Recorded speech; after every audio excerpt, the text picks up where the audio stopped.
শীত মানেই পিঠাপুলির আয়োজন। শ্বশুরবাড়িতে সবার জন্য নিজের হাতে পিঠা বানিয়ে সবাইকে খাইয়ে নিজেও খেলাম মন প্রাণ ভরে। কেমন আছেন সবাই? আমরা তো ভালোই আছি। শ্রীমন শোনার জন্য হলো নুডলস রান্না করেছি। ও হলো বাইরে খেলা করতেছে। চলে আসছো মা? এই দেখো তোমার জন্য কি রান্না করা হয়েছে জানো? নুডলস। হ্যাঁ, আর এই হলো রুমের অবস্থা। কি করছে একদম খেলনাপাতি মুড়ি টুড়ি দিয়ে ছড়িয়ে ছিটিয়ে। আমার বন্ধু খেলছে। তোর বন্ধুরা? আচ্ছা বসে খাইয়ে দে, মা খাওয়াই দেবে। একবার মা খাওয়াই দেবে। আচ্ছা আমি একবার খাওয়াই দিই। মা কত ভালো করে রান্না করে দেয় তোমার জন্য। বাড়িতে আজকে অনেক ভালো মন্দ রান্নাবান্না করা হবে। মাংস মাত্রই নিয়ে আসা হয়েছে। আর টিবল পাড়ে একদম রোদ চলে এসেছে। সকাল সকালই মিষ্টি মিষ্টি রোদে বসে কাজ করতেছিলাম। মাংস কেটে তারপর স্নান করে নিলাম। এখন হলো শ্রীমনকে ঘুম পাড়াবো, তারপর হলো রান্না করতে হবে। বেশ দেরি হয়ে গেছে। কেমন হয়েছে পায়েস খেতে? ভালো হয়েছে। এনো মুড়ি মুড়ি দিয়ে খাও। সে গিয়েছিল চাল ভাঙাতে। বাড়িতে আজকে পিঠাও বানানো হবে, ভাপা পিঠা।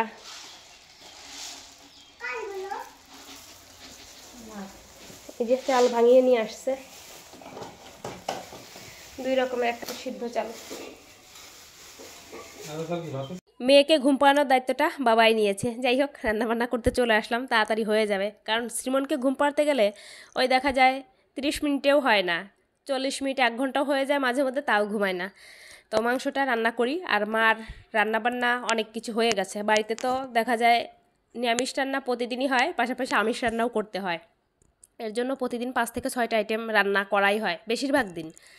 তো সমস্ত মশলাপাতি দিয়ে ভালো করে আস্তে আস্তে কষিয়ে নেব। সব বাটা মশলা, শুধু মরিচ গুঁড়াটাই হলো মানে কেনা। তারপর দিয়ে দিলাম হলো আলুটা। আজকের আলু ভেজে নেইনি, নতুন আলু যেহেতু। তো ভালো করে এখন মশলার সাথে আলুটা কিছু টাইম কষিয়ে তারপর দিয়ে দিলাম মাংস। আর বাড়িতে তো সবাই মাংসও খায় না, আমরা এই তো 3 জন শুধু মাংস খাবো। রান্নাবান্না প্রায় হয়ে এসেছে। ওই নামানোর আগে একটু গরম মশলা পেস্ট দিয়ে নামিয়ে নেবো। এইদিকে দেবর তো নারকেল কাটতেছে। সে নাকি এর আগে কখনো নারকেল কাটেনি, এই প্রথমবার। বাড়িতে পিঠা করা হবে যেহেতু। তো মাংস রান্না প্রায় হয়ে এসেছে, একটু গরম মশলা পেস্ট দিয়ে নামিয়ে নেব। তো সবার খাওয়া দাওয়া মোটামুটি অনেকটাই হয়ে গেছে। নিজের জন্য প্লেটটা সাজিয়ে নিলাম। সে ছিল ঘুমিয়ে, মাত্র ওঠার পরে এই যে খাওয়া দাওয়া করিয়ে দিলাম। 4টা বেজে গেছে। এখন পিঠা বানানোর জন্য সব কিছু রেডি করব। বসে বসে মোজা পাই দিতে হবে, বাড়িতে অনেক শীত। মানে খেলার জন্য আর বাইরে যাওয়ার জন্য একদম পাগল। বাইরে যাবে এখন ঘোরাঘুরি করতে। আমি র‍্যাকেট কি তুমি র‍্যাকেট খেলবা? বাড়িতে হলো 2 রকমের পিঠা বানানো হবে। তো সবকিছু নিয়ে বসলাম। এখানে আছে হলো সিদ্ধ চালের গুঁড়া, নারকেল কোড়া, এখানে আছে আতপ চালের গুঁড়া, আছে খেজুরের গুড়, চিতই পিঠা আর সাথে ভাপা পিঠা। এখানে জলটা গরমে বসিয়েছিলাম চিতই পিঠা করার জন্য, মানে উষ্ণ গরম করে নেব। হয়ে গেছে, হয়ে উঠেছে, গরম হয়ে গেছে রে। কেটে ধরি কেটে ধরি।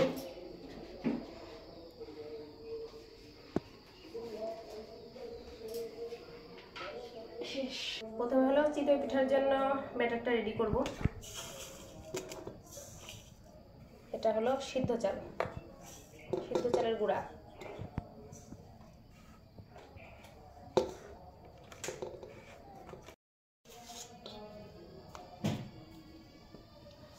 স্বাদ অনুযায়ী লবণ একটু মিশিয়ে নিলাম। তখন আস্তে আস্তে জল দিয়ে ভালো করে মেখে নিতে হবে। যত বেশি টাইম মাখবো আস্তে আস্তে করে মেখে নেব।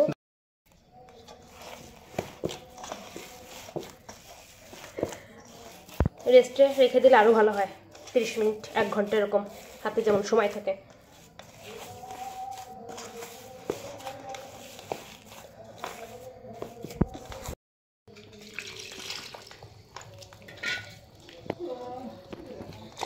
আর এই চিতই পিঠার জন্য পুরো ডোটাই কিন্তু তৈরি করেছি উষ্ণ গরম জল দিয়ে। আর ব্যাটারের ঘনত্বটা এরকম হবে, আমি একটু দেখিয়ে দিলাম। অনেক দিদিভাইরাই বলেছেন কিভাবে আমি এই ব্যাটারটা রেডি করেছি। এটা হলো লোহার সাজ। তো আমি চারপাশে একটু ভালো করে তেলটা ব্রাশ করে দিলাম। আসলে পিঠা যদি কেউ বানাতে পারে তাহলে দেখা যায় যে কোনো সাজেই পিঠা ভালো হয়। চিতই পিঠা যেমন মাটির সাজে বা লোহার সাজে। তো খুব ভালো করে গরম করে তারপর দিয়ে দিলাম ব্যাটারটা। এখন ঢাকনা দিয়ে ঢেকে দেবো। ওই কয়েক সেকেন্ড সময় লাগবে, 1 মিনিটও লাগে না। এক খোলা পিঠা হতে। আমার মা তো অনেক ভালো পিঠা বানায়। আজকে অবশ্য আমার পিঠা অনেক ভালো হয়েছিল, আর সব পিঠা আমিই বানিয়েছি। চিতই পিঠা, তারপর ভাপা পিঠা, আর পিঠা বানাতে অনেক সময় লেগেছে, পরিমাণে অনেক বানানো হয়েছে, যেহেতু বাড়িতে অনেক লোকজন, তো সবার জন্যই বানানো হয়েছে। এই গরম গরম পিঠা তুলে হটপটে রাখা হচ্ছিল, যাতে অনেক সময় গরম থাকে, যে যখন আসে গরম গরমই খেতে পারে। তো প্রতিবারই এরকম তেল ব্রাশ করে দিয়েছিলাম, যাতে পিঠাটা খুব ভালো করে উঠে আসে। আজকে অবশ্য পিঠা ভিজানো হয়নি, এই পিঠাগুলো যদি জানা যেত তাহলে আরও বেশি ভালো হতো। বাবা মেয়ে বসে এখন পিঠা খাচ্ছে। পিঠা খেতে কেমন হয়েছে? অনেক স্বাদ। আজকে সব পিঠা আমি বানাইছি, আর সব পিঠাই অনেক বেশি সুন্দর হয়েছে। দুইটা পিঠে সুন্দর হয়েছে, ভাপা পিঠা আর হলো চিতই পিঠা। তুমি খাচ্ছ কি দিয়ে? ধনিয়া পাতা। ধনিয়া পাতা ভর্তা। আমি খাবো ধনিয়া পাতা ভর্তা, তারপর মাংস দিয়ে। ভাপা পিঠা তৈরি করা হয়েছে হলো রাইস কুকারে। তো এর আগে একটা হয়ে গেছে পিঠা, আর এই হলো আর একটা। দেখা যায় একটা ফ্যামিলিতে যদি 5-6 জন বা 7 জনও থাকে, এরকম একটা পিঠা বানালে কিন্তু খুব ভালো করেই হয়ে যায়, খুব তাড়াতাড়ি হয়ে যায়। এর জন্যই মূলত দেখা যায় বেশিরভাগ টাইম রাইস কুকারেই ভাপা পিঠাটা তৈরি করা হয়। আরও একটা বসাতে হবে, তো এইভাবে গরম গরমই পিস পিস করে কেটে রাখতেছিলাম। প্রথম পিঠাটা সবাই গরম গরম খেয়েছে, তারপর বাড়িতে সবাই যারা আছে সবাইকে দেয়া হয়েছে। নিজের হাতে পিঠা বানিয়ে সবাইকে খাইয়ে নিজেও খেলাম, বেশ ভালোই লাগলো। তো এখন নিজে খাবার দাবার খাবো, গরম গরম পিঠা খাবো। আজকের রাত্রে ভাত খাবো না। আমি নিয়েছিলাম চিতই পিঠা, ধনিয়া পাতা ভর্তা, সাথে মাংস। আমার তো খুব পছন্দের, মানে মাংস আর চিতই পিঠা। সবাই ভালো থাকবেন, নতুন ব্লগে দেখা হবে। আজকে ভিডিওটা এই পর্যন্ত, টাটা।